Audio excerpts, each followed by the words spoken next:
KWWL. We've got you covered. This is KWWL News at 10. On a special night in Iowa on this Monday. Good evening, everyone. I'm Ron Steele. And I'm Abby Turpin. Thank you so much for joining us for our caucus 2020 coverage. And of course, thousands of Iowans from across the state proclaiming at caucuses tonight who they would like to see as the nominee in their particular party. Democrats caucus differently than Republicans, as you know. The Democrats are caucusing differently in the past, too, and we'll talk more about that with KWWL political analyst Chris Larimer here in just a few minutes. Unlike 2016, results for the Democratic Party are very slow to come in tonight. At this point, what you're seeing on your screen, the first alignment numbers look like this. That is only 3% reporting. Bernie Sanders getting the most support, 26%. Yeah, it's a really, in fact, 80% of the votes or the caucus results were in by this time 4 years ago. So we're not sure yet if it's the new smartphone caucus reporting app from the Iowa Democratic Party. Something's wrong with that, perhaps. The party says it's exercising quality control, and I've heard a lot of complaining at the network level about the slow results coming in here tonight. And we do have Team 7 coverage all across our state. This is KWWL News at 6. Tonight, live here at 6 o'clock, amid a shortage of those personal protective equipment, one area of business is using its own materials to produce masks. And Blackhawk County officials providing an update after another confirmed case of COVID-19 in the county. And because of the coronavirus, more Iowans are now filing for unemployment for the first time in their lives due to layoffs recently. What you need to know coming up right here tonight. And our top story tonight, of course, continues to be the coronavirus pandemic across Iowa. While the Hawkeye State is not under a shelter-in-place order, many streets in the state look like this. As you can see, many are deserted. There's some KWWL drone video over downtown Waterloo earlier today.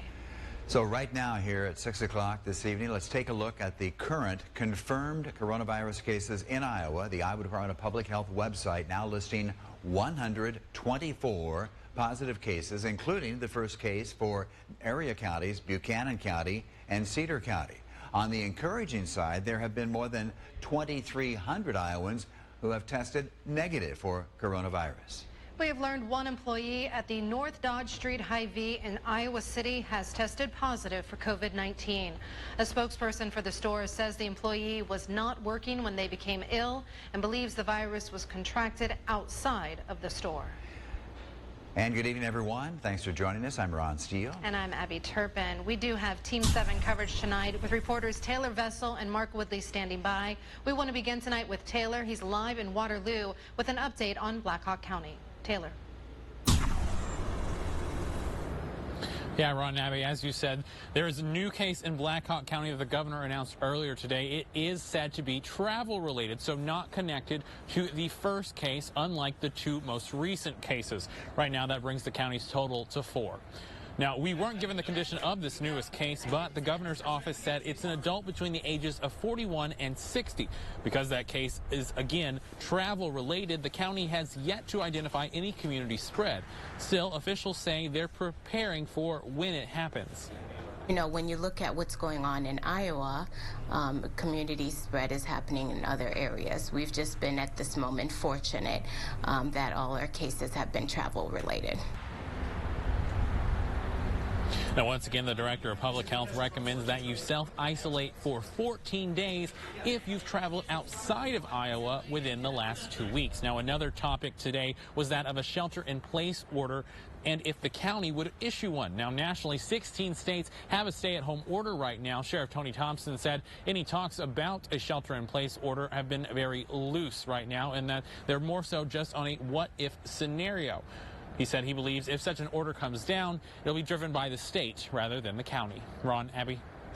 Taylor, thank you very much for that live report. Now, Governor Kim Reynolds has said, though, such an order was not being considered at this time. Yeah, she said they don't believe it's a mitigation strategy that's necessary for Iowa right now, and she cited data coming directly from the state's health department for the reasoning for that no order, at least at this point in Iowa. This is KWWL News at 5. Tonight, live here at 5 o'clock, Dorian downgraded finally. Even though Hurricane Dorian is still a Category 2 storm, it doesn't mean the United States is quite in the clear yet. And the Bahamas still getting battered by Dorian, and we will have a look at the destruction. And good evening, everyone. I'm Ron Steele. And I'm Abby Turpin. Thank you for joining us. And our top story tonight, vicious weather across the United States. Hurricane Dorian continues its track towards Florida. Right now, let's show you a live picture here. This is the Jacksonville beach area in Florida. Winds very strong, shaking that camera even. You see the tide out there in the beaches of Jacksonville. And here in Iowa, on and off rain for some of us today, but look at that site right there out of Cedar Falls, a nice clear sky. And we will go ahead and send things over to Storm Track 7 Chief Meteorologist Mark Schnackenberg for the very latest on what we can expect throughout this evening. Looking pretty quiet around here. The front is now drifting to the south. Just a couple of showers across our southern counties with a few clouds. Humidity level will gradually drop as we head through the evening hours. You'll probably be able to turn the air conditioning off before you go to bed here tonight. Open up the windows. It's going to be nice and comfortable come first thing tomorrow. Look at the satellite and radar. We got clouds in our southern counties, clear sky to the north, and those clouds are quickly clearing from north to south. Clouds are not quickly clearing in the southeast. Hurricane Dorian set Category 2, but at 110 miles an hour, 111 is a Category 3. So it's a still pretty strong storm here. Now it's starting to make its move towards the north. It was over the northern Bahamas there for a couple of days and not moving. Now it's moving northwest at around 6 miles per hour. I want to emphasize this is not all of the Bahamas. This is a small portion of the Bahamas, a good portion of the Bahamas, a good large portion of the Bahamas unaffected by this. So again, this is not all of the Bahamas. Now, as you see on the track, still a Category 2 hurricane as it moves towards the north and west. Look, as it approaches the coast of South Carolina as you get into Thursday afternoon. Charleston, South Carolina, Category 2 hurricane, and then runs along the coast there and finally out into the open waters of the Atlantic as we get towards Friday. We talked about this last week. We would be tracking this all week long as it hugs the coast, and the forecast still looks to be that way as it hugs the coast. And again, we're talking a Category 1, Category 2 hurricane along the North Carolina and South Carolina coast later this week. Our weather, a whole lot quieter around here and a lot more comfortable as we get in tomorrow. We'll talk about that in just a bit. Okay, thank you very much. Well, of course, right now, millions continue to evacuate the East Coast as the Hurricane Dorian rages on. Yeah, the storm has weakened to a Category 2 storm, as we've mentioned, but that does not mean that we are in the clear just yet. Now, right now, we're going to take a live look now. This is Daytona Beach, Florida. Hurricane Dorian forecasted to travel dangerously close to the state later on tonight. And Dorian already producing very strong waves. Look at that. Thousands have been evacuated in Florida alone ahead of the hurricane. And the happiest place on earth closed today because of Hurricane Dorian. Disney World in Orlando closed at 3 o'clock this afternoon.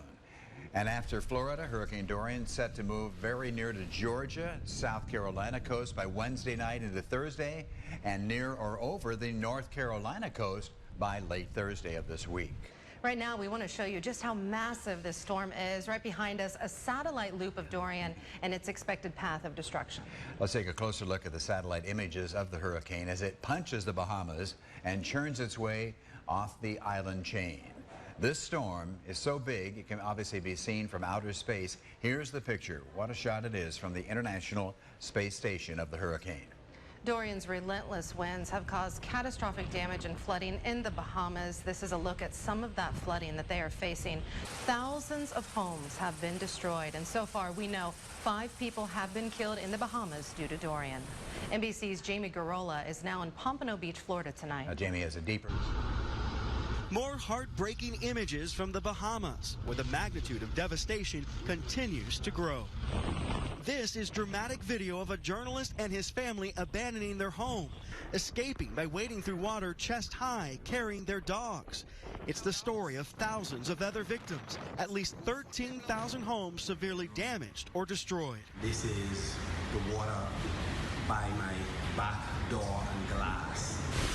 Hurricane Dorian parked over the islands for a day and a half, but the U.S. Coast Guard raced to the Bahamas, providing relief, rescue, and humanitarian aid. It's as if we're fighting war with the enemy having all the weapons at its disposal, and we have absolutely nothing. We're hopeless. Dorian has since lost strength and is finally moving away from the Bahamas. Now the hurricane aiming toward the U.S., appearing to spare Florida. But the governor and other officials telling residents to stay alert. While we think this is a much better track than what we were looking at 72 hours ago, we just ask people to stay safe, remain vigilant. Don't assume anything, because it only takes a movement here or a movement there, and we're back into the hurricane force winds. Up the East Coast into Savannah, people are still preparing for the worst, with long lines of evacuees looking for shelter. North Carolina's coastline also bracing for impact, boarding up, packing up, and getting out. And even with this intermittent weather, there are signs that some areas in Florida are returning back to normal. Streets are full with traffic now. Some stores have reopened, also some of the major airports. And in some areas, schools will resume tomorrow. In Pompano Beach, Florida, Jamie Garola, NBC News. And eastern Iowans are headed to Florida to help. In fact, in this area, Paramount Ambulance out of Dubuque has sent a crew of paramedics. They will arrive in Lake City, Florida later today, we believe, and this will be their first time assisting with any kind of hurricane relief. Other Iowans are also preparing to help victims affected by Hurricane Dorian. At least 10 Red Cross volunteers from the Iowa region are already on those. Joe Vick right there, always volunteering, Joe is, and they'll be down on the southeast coast. Many are on standby right now. And to read about how you can help during Hurricane Dorian, head to our website, kwwl.com. Continuing coverage here tonight, an East Coast woman who was reportedly kidnapped has now been found here in Iowa. Authorities say Amber Garrison called 911 in the small town of Stewart. Garrison said she had been kidnapped from a truck stop in Pennsylvania back in July. She went on to say that James Smith forced her to stay in his semi as he traveled across many states. Tonight, Smith has been arrested facing multiple charges. A driver has been critically injured after a crash in Cedar Rapids. In fact, authorities responded to J Street in Cedar Rapids this morning. When they got there, a car was engulfed in flames. A bystander was luckily nearby and able to pull out 19-year-old Ameda Temple out of that burning vehicle. She was taken to University of Iowa hospitals and clinics. Temple has also been identified as a suspect in striking several vehicles in a parking lot just prior to that crash. Police are asking for your help in identifying robbery suspects. The Cedar Rapids Police Department says one of the suspects tried to rob a Burger King with a handgun. Now, cash was taken, but no injuries were reported. The cars in these photos, we want to point out, are not connected to the robbery case. If you have any information as to who that might be right there, contact police. New for you tonight here at 5 o'clock. One eastern Iowa city is having issues with its brand new flood reservoir. KWWL's Ashley Scott was at the Bee Branch Creek in Dubuque today to find out exactly what the problem is.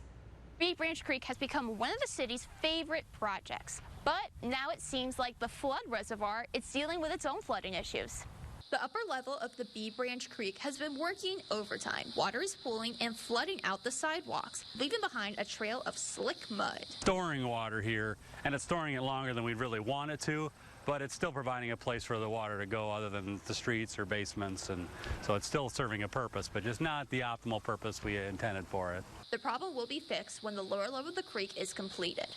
And while this section of the creek will be closed from time to time, guests are still encouraged to use its upper trails. In Dubuque, I'm Ashley Scott, News 7 KWWL. Ashley, thank you very much for the update tonight. The city of Dubuque hopes to have the lower level of the Bee Branch Creek finished by spring of 2021.